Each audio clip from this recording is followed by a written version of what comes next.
네, 안녕하세요. 미국과 일본, 미국과 유럽의 관세 협상이 한국에 미치는 영향에 관해서 알아보겠습니다. 그리고 8월 1일이면 마무리가 되어 가는데 지금 현재 한국의 협상은 어떻게 되어 가고 있는지 한번 알아보겠습니다. 골프장에 있는 트럼프와 어떻게 협상을 하고 있는지 너무 궁금합니다. 미국과 일본, 미국과 유럽 관세 협상에서 회담 후에 양국의 차이나는 발언들이 한국의 협상에 영향을 미칠 가능성이 높아지는 것 같습니다. 러니트 상무장관은 일본이 약속한 5,500억 달러에 대해 방송국과의 인터뷰에서 아래와 같이 말을 했습니다. 미국이 프로젝트를 결정하고 실행할 수 있는 권한을 일본이 부여할 것이다. 예를 들어보겠다. 대통령이 항생제를 미국에서 만들자라고 결정하면 일본은 해당 프로젝트에 대해 돈을 투자한다. 일본이 투자한 돈으로 프로젝트를 실행해서 나오는 수익에 대해서 90%는 미국 납세자, 나머지 10%는 일본의 분배가 된다. 일본은 이것을 약속하고 관세율을 낮췄다. 일본 정부가 트럼프 대통령에게 5,500억 달러를 주고 필요한 것을 처리하라 라고 말하는 것과 같다. 러니트 상무장관의 말대로라면 미국은 최고의 딜을 한 것입니다.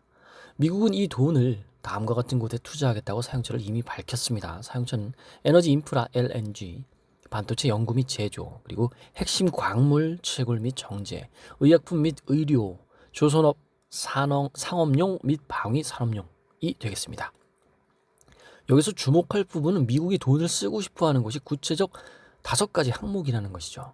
에너지 LNG, 반도체 핵심 광물, 히토류, 의약품, 조선업이 그렇습니다. 미국이 정부 차원에서 지원할 5대 항목이 자연스럽게 확인이 되고 있죠. 일본은 5,500억 달러에 대해서 다른 이야기를 하고 있습니다.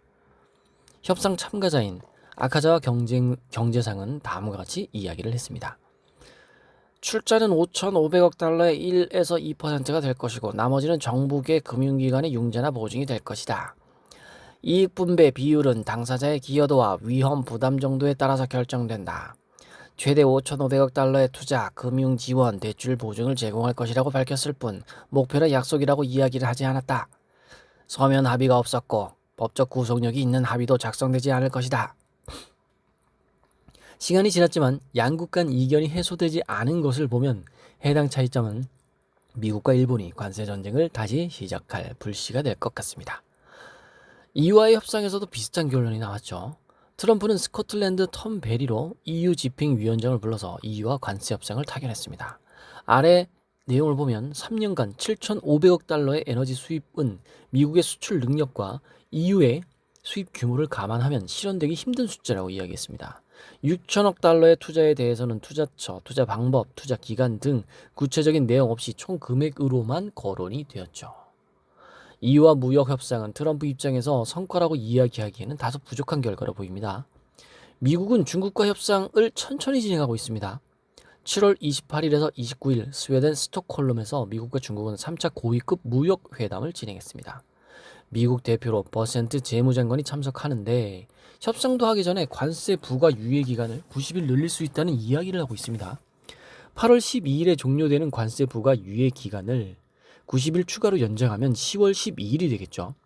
이때까지만 협상을 완료하면 되는 것이죠. 나머지 협상을 모두 정리한 뒤 최종 보스를 깨려는 움직임이 보입니다. 아직 관세 협상이 마무리되지 않은 국가들은 한국, 인도, 캐나다, 멕시코 정도가 그나마 내힘듭니다.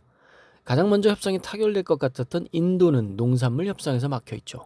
미국은 미국산 GMO, 즉 유전자 변형 농산물과 유제품의 수입을 요구하고 인도는 이것을 거부하고 있습니다. 인도는 인구의 절반 가까이가 농업을 하는 국가입니다. 다르게 말하면 농민표가 절반이라는 것이죠. 인도의 야당 농민단체들이 농산물 시장 개방에 강하게 반발을 하고 있어서 농산물 수입을 인도도 쉽게 결정하기가 어려운 부분입니다. 종교의 영향도 일부가 있습니다. 인도는 아힘사라는 개념의 종교적으로 중요시하고 있습니다. 이 개념을 아힘사는 폭력을 하지 않음이라는 의미로 공장식 축산업을 반대하고 있습니다. 공장식 축산에서 송아지는 태어나자마자 어미와 분리되고 수컷은 고기용으로 도살이 됩니다. 나이가 들어 우유 생산이 줄어도 암소는 결국 도살이 됩니다. 힌두교 문화에서 소는 신성시되는 동물로 취급됩니다. 우유를 먹을 수는 있지만 평화로운 소에게 나온 우유를 먹어야 한다는 것이죠. 인도에는 아힘사 밀크라는 제품이 팔리고 있습니다. 젖소를 도살하지 않고 송아지를 함께 키우고 자연적인 방식으로 채취하는 우유죠. 저도 먹어보고 싶네요. 이런 장애 요인에도 5월까지 인도와 미국 간 관세 협상 분위기가 가장 좋았습니다. 최초의 협상 타결이 인도가 될 것 같은 분위기였죠. 인도와 파키스탄 간 분쟁을 중재하는 과정에서 트럼프는 이런 발언을 합니다. 인도에게 관세 협상을 무기로 압박을 해서 휴전에 성공을 했어. 이렇게 자신만만하게 말을 했는데 인도의 모디 총리가 트럼프의 이 말에 격분했고 트럼프의 발언 이후에 인도 협상 태도가 바뀐 것은 사실입니다. 한국은 7월 31일 워싱턴 DC에서 구윤철 부총리와 베센트 재무장관 간 관세 협상 타결 목표로 하고 있었습니다. 현재까지는 쉽지 않은 분위기입니다. 트럼프는 스코틀랜드에 본인 소유 골프장에 어머니의 이름을 붙인 골프 코스가 오픈을 하자 여기로 날아갔습니다. 베센트 재무장관, 러닉트 상무장관, 제이미슨 그리어, USTR 대표 등 미국의 협상 팀들조차도 이곳으로 다 이동했습니다. 이유와 관세 협상 때문이었죠. 베센트 재무장관은 한국과의 선약을 회의 직전에 취소하고 스코틀랜드로 날아갔습니다. 그렇죠. 그럼 한국 어떻게 해야지 되죠? 계속 읽어보겠습니다. 타국의 장관과의 회담을 회의 직전에 취소하는 것은 외교의 시각으로 보면 배우자 상 정도가 일어난 게 아니면 있을 수 없는 결례입니다. 우측에 있는 사람이 베센트의 배우자 뉴욕주 검사인 존 프리먼이고 잠깐만 헷갈리네요. 그러니까 사진에서 우측에 있는 사람이 베센트입니다. 그리고 배우자는 좌측에 있는 사람이고 뉴욕주 검사 존 프리먼입니다. 배우자 상과는 무관하게 아주 건강해 보이죠. 베센트가 협상팀 중에서 예의가 있고 합리적인 쪽에 속하기 때문에 단순한 결례가 아닌 의도를 가진 행동으로 봐야 할 것으로 보입니다. 갑을 관계를 명확히 하면서 한국을 압박하는 협상 전술 정도로 보면 될 것 같습니다. 미국에 있던 한국산업통상자원부 장관과 통상교섭본부장 베센트가 아니라 러닉트 상무장관과 협상을 하고 있습니다. 한미협상팀은 24일에 워싱턴, 25일에는 러닉트 상무장관의 자택에서 협상을 했습니다. 협상이 진행되는 중간에 러트닉이 스코틀랜드로 넘어가자 협상 흐름을 끊지 않기 위해서 스코틀랜드로 따라가서 협상을 이어가고 있습니다. 그렇죠. 따라가야죠. 을인데 어떡해요? 미국이 일본과 EU의 학습 효과로 투자 금액에 대해 구체적 약속을 요구한다는 이야기가 들리고 있습니다. 한국은 조선업에 대한 지원 및 투자 정도로 방어를 해보려고 하는데 쉽지가 않은 분위기입니다. 줄만한 게 별로 없는 게 문제죠. 한 줄 코멘트입니다. 일본이 15% 이야기가 들리고 있었죠. 근데 저희 나라 이제 한 줄 코멘트 이야기입니다. 19에서 20% 정도 관세도 부과도 감안해야 하는 분위기가 이루어지고 있고 15에서 17% 정도에서 협상을 타결해도 선방했다고 이야기할 수 있을 것 같기도 합니다. 8월 1일까지 며칠 남지 않았습니다. 에너지 LNG, 반도체 핵심 광물 히토류, 의약품 조선업 5대 부문은 미국이 중점을 두는 영역으로 머릿속에 넣어두는 게 좋을 것 같습니다. 오늘 글은 댓글을 안 읽어볼 수가 없겠네요. 이거 왠지 그런 거 같아요. 어떤 사람이 그 하청업체랑 계약을 하는데 자기 어머님이 국밥집을 오픈했어요.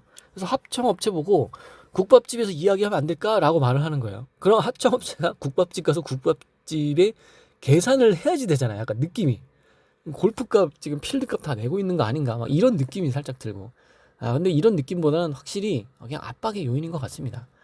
네, 너희들 안 하려면 그냥 안 해라. 따라와서 하려면 해라. 약간 일단 지위를 높게 시작하고 상황을 좋게 만들고 그러니까 이기는 상황을 만들고 시작하는 그런 느낌이죠. 자, 읽어보겠습니다.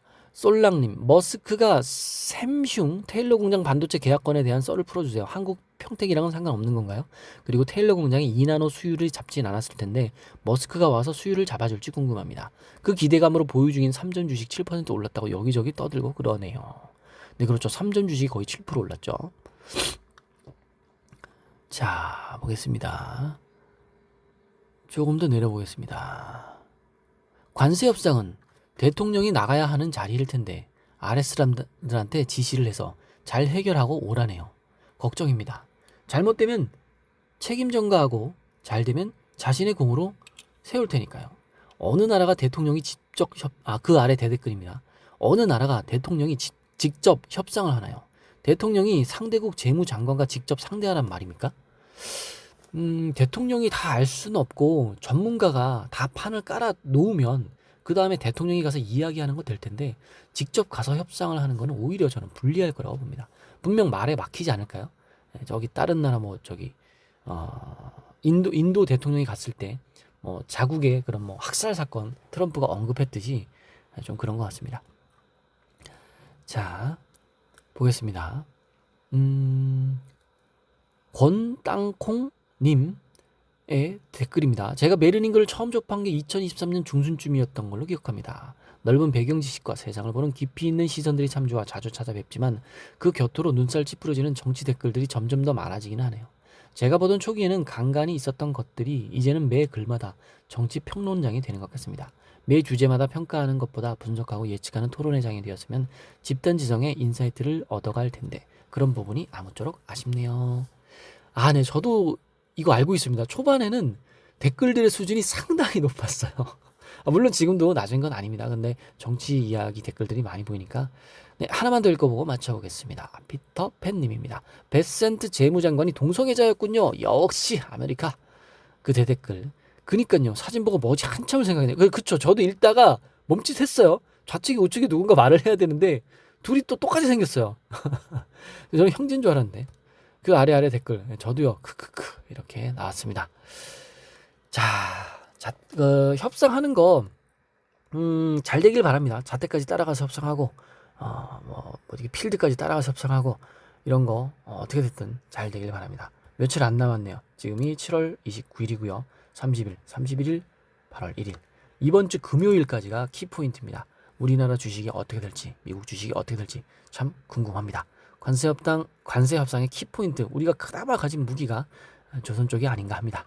네, 오늘은 여기서 마쳐보겠습니다. 감사합니다.